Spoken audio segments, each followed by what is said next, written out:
The Question of King Milinda, Solving the Dilemmas, Book 4, Chapter 8. Dilemma the 72nd, Penance. Venerable Nagasena, did all the Bodhisattvas go through a period of penance or only Gotama? Not all, O King, but Gotama did. Venerable Nagasena, if that be so, it is not right that there should be a difference between Bodhisattva and Bodhisattva. There are 4 matters, O King, in which there is such difference. And what are the 4? There is a difference as to the kind of family in which they are born. There is a difference as to their place in the period which has elapsed since the succession of Buddhas began. There is a difference as to the length of their individual lives. There is a difference as to their individual size.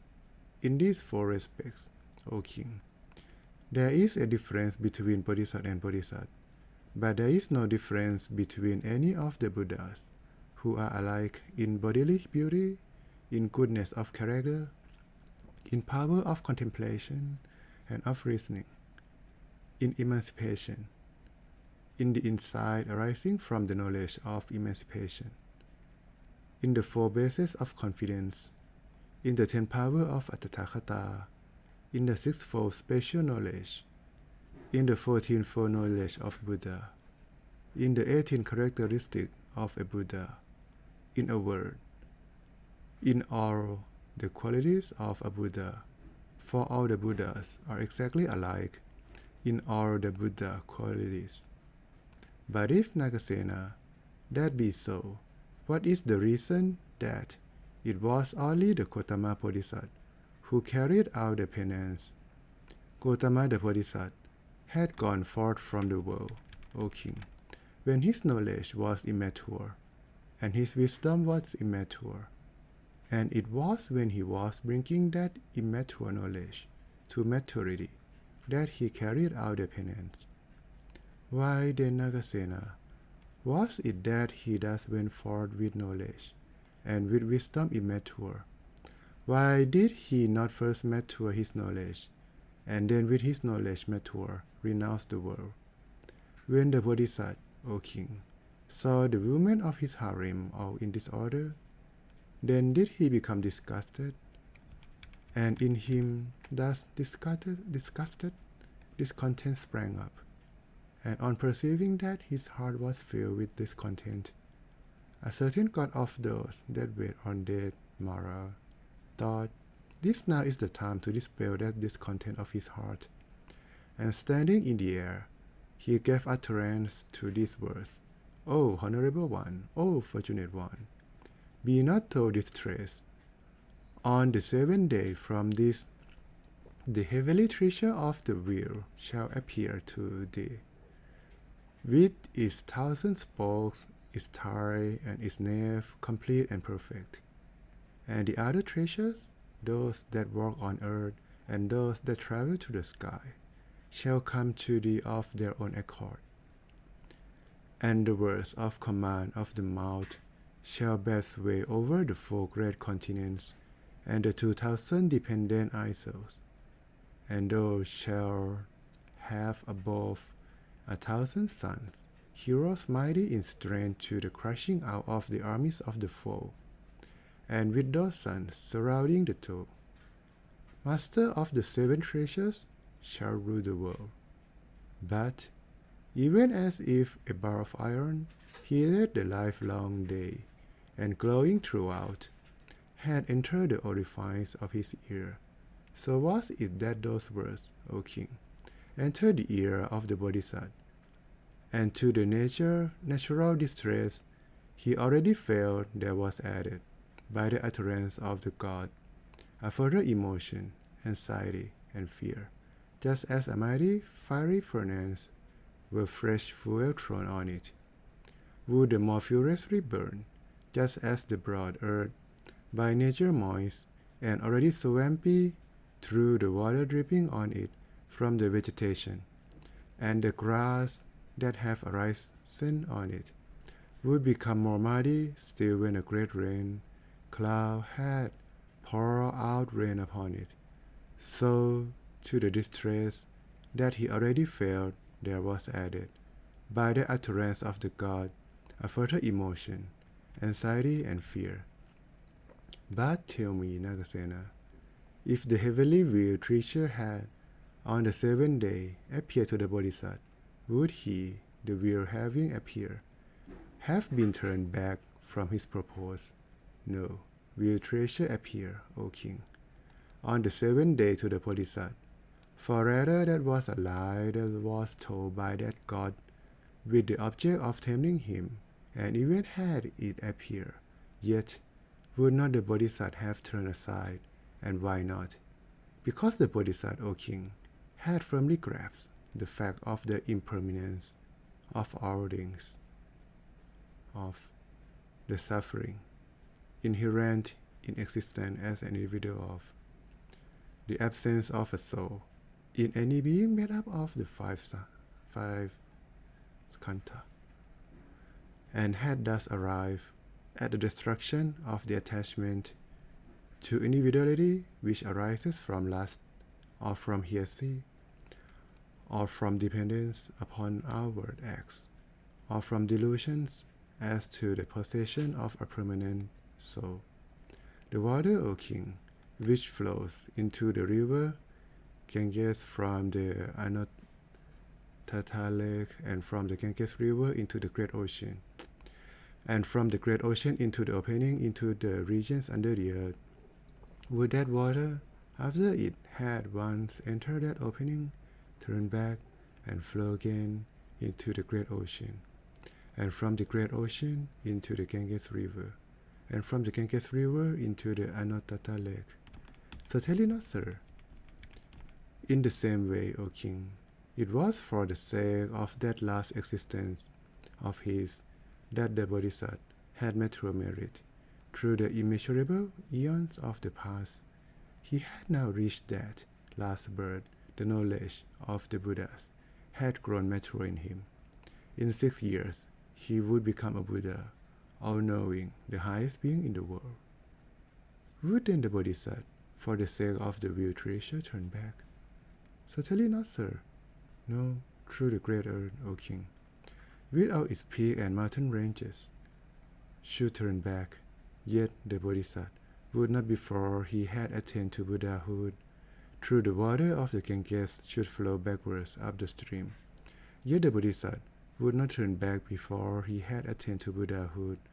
Through the mighty ocean with its immeasurable waters should dry up like the water in the footprint of a cow, yet would not the Bodhisattva turn back before he attained to Buddhahood. Through Sineru, the king of the mountains, should split up into 100,000 fragments, yet would not the Bodhisattva turn back before he had attained to Buddhahood. Through the sun and moon with all the stars should fall like a cloth upon the ground, yet would not the Bodhisattva turn back before he had attained to Buddhahood. Through the expanse of heaven should be rolled up like a mat, yet would not the Bodhisattva turn back before he had attained to Buddhahood. And why not? Because he had torn, as under every bond. Venerable Nagasena, how many bonds are there in the world? There are these 10 bonds in the world, O king, bound by which men renounce not the world, or turn back again to it. And what are the 10? A mother, O king, is often a bond, and a father and a wife, and children and relations, and friends and wealth, and easy income, and sovereignty, and the 5 pleasures of sense. These are the 10 bonds common in the world, bonds bound by which men renounce not the world or turn back to it. And all these bonds had the Bodhisattva, O king, burst through, and therefore could he not, O king, turn back. Venerable Nagasena, if the Bodhisattva, on this content arising in his heart at the words of the god, though his knowledge of the Four Truths was yet imperfect, and his insight of a Buddha not mature, did nevertheless go forth into renunciation of the world, of what advantage was penance to him then? O ought he not rather, awaiting the maturity of his knowledge, to have lived in the enjoyment of all suitable food? There are, O king, these 10 sorts of individuals who are despised and contemned in the world. Thought shameful, looked down upon, held blameworthy, treated with contumely, not love. And what are the 10? A woman without husband, O king, and a weak creature, and one without friends or relatives, and a glutton, and one dwelling in a disreputable family, and the friend of sinners, and he whose wealth has been dissipated, and he who has no character, and he who has no occupation, and he who has no means. These are the 10 despised and contemned in the world. Thought shameful, looked down upon, held blameworthy, treated with contumely, not love. It was on calling these conditions to mind, O king, that this idea occurred to the Bodhisattva. Let me not incur blame among gods and men as being without occupation or without means. Let me as a master in action, held in respect by reason of action, one having the supremacy which arises from action, one whose conduct is based upon action, one who carries action into every concern of life, one who has his dwelling in action, be constant in earnestness. That was the spirit, O king, in which the Bodhisattva, when he was bringing his knowledge to maturity, undertook the practice of penance. Venerable Nagasena, the Bodhisattva, when he was undergoing penance, said thus to himself, But it is not by this penance severe that I shall reach the peculiar faculty of the insight arising from the knowledge of that which is fit and noble. That insight beyond the powers of ordinary men. May there not be now some other way to the wisdom of Buddhahood? Was then the Bodhisattva at that time confused in his mind about the way? There are 25 qualities, O king, which are causes of weakness of mind, weakened by which the mind cannot successfully be devoted to the destruction of the asavas, the great evils, asava, lust, becoming, delusion, and ignorance. And what are the 25? Anger, O king, and enmity, and hypocrisy, and conceit, and envy, and avarice, and deceit, and treachery, and obstinacy, and perverseness, and pride, and vainglory, and the intoxication of exalted ideas about birth or health or wealth, and negligence in well-doing, and intellectual inertness or bodily sloth, and drowsiness, and idleness, and friendship with sinners, and forms, and sounds, and odors, and tastes, and sensations of touch, and hunger, and thirst, and discontent. These are the 25 qualities, O king, which are causes of weakness of mind, weakened by which the mind cannot successfully be devoted to the destruction of the asava. And of these it was hunger and thirst, O king, which had then seized hold of the body of the Bodhisattva, and his body being thus as it were possessed, his mind was not rightly devoted to the destruction of the asava. Now the Bodhisattva, O king, through the immeasurable eons of the past, had followed after the perception of the Four Noble Truths through all of his successive births. Is it then possible that, in his last existence, in the birth in which that perception was to arise, there should be any confusion in his mind as to the way? But nevertheless there arose, O king, in the Bodhisattva mind, the thought, may there not now be some other way to the wisdom of a Buddha?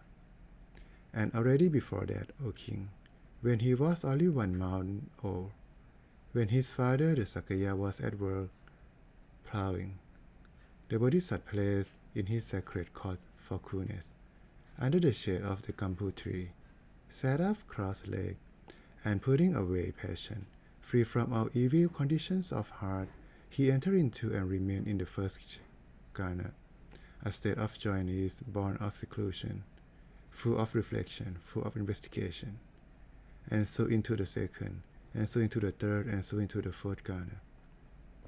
Very good, Nagasena, this is so. and I accept it as you say. It was with he was bringing his knowledge to materially that the Bodhisattva underwent the penance.